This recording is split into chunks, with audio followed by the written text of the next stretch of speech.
Hey, good afternoon. This is Alan coming to you from my office in Vancouver. It's just got back from the gym, so I look maybe a little more robust than usual.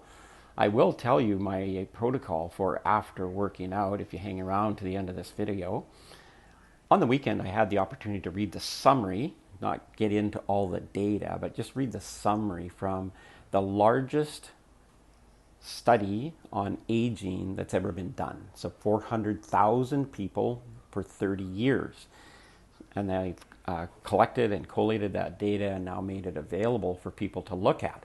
So very, very interesting. We had a study here in Canada, which 70,000 people participated in. It wound up during the pandemic, and hopefully we'll have the data from that soon. I'm not sure if it's as extensive as the data I read on the weekend.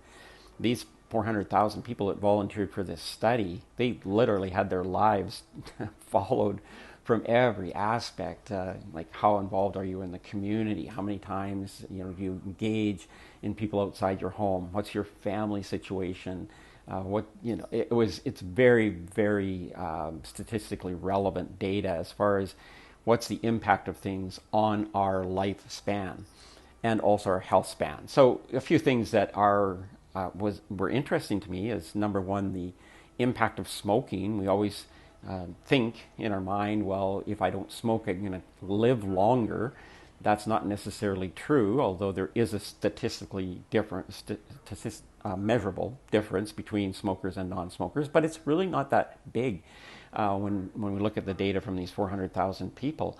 But the impact on health is dramatic in people who smoke, also on people who live with smokers, also on their pets. So the pets were also included in this study.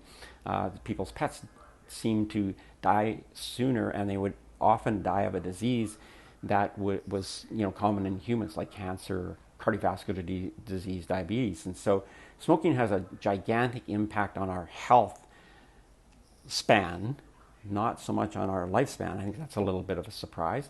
Alcohol was another surprise, doesn't impact our lifespan really at all.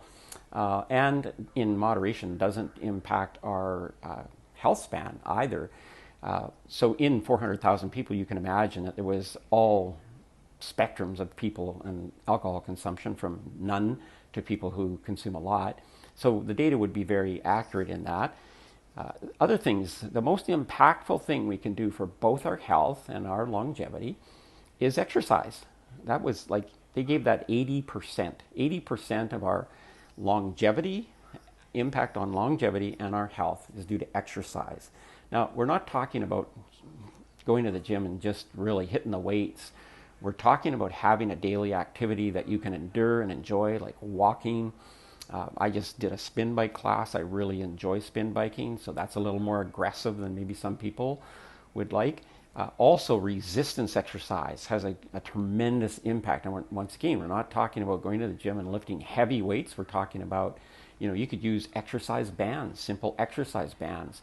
And it's more important to repeat an exercise. So the number of repetitions of an exercise is more important than the weight of that exercise. And for instance, if you're doing arm curls and you're a person that's a little older, it's more important to pick a lesser weight and do more.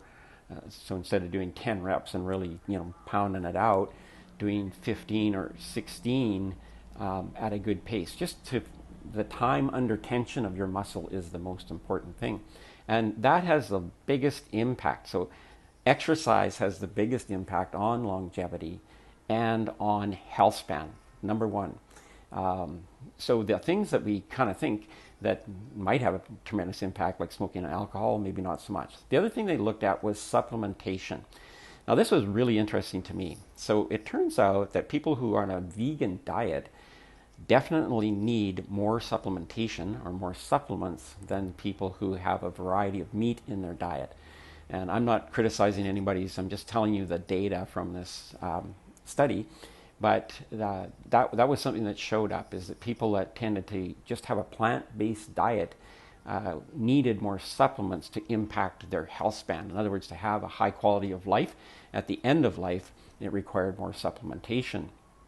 I found that extremely interesting. So anyway, I've come back to the gym. I said I would tell you my routine, so I'm just going to wrap up here with this. I come home. I optimize my glutathione again. It takes 2 capsules of Longacera longevity. Then I take 2 capsules of Relieve, not because I'm in pain, but because I want, from Relieve, I want that endocannabinoid stimulation. So it stimulates the endocannabinoid system. So it's like taking CBD oil without taking CBD. And that really helps your body in recovery because it takes the load off your immune system, takes the load off your other systems in your body, kind of props everything up a little bit more. It definitely helps with recovery. So longevity, Relieve, I do some other things. Protein, like I take 40 grams of protein after I exercise. Protein is extremely important, and you might want to throw some electrolytes in there, especially if you're a little older. Electrolytes, we easily dehydrate and deplete our electrolytes. So you might want to throw some electrolytes in there. I usually do that while I'm working out, but you can throw that either during or after your exercise. Anyway, hopefully you found this helpful and enjoy your day. We'll talk soon. Bye for now.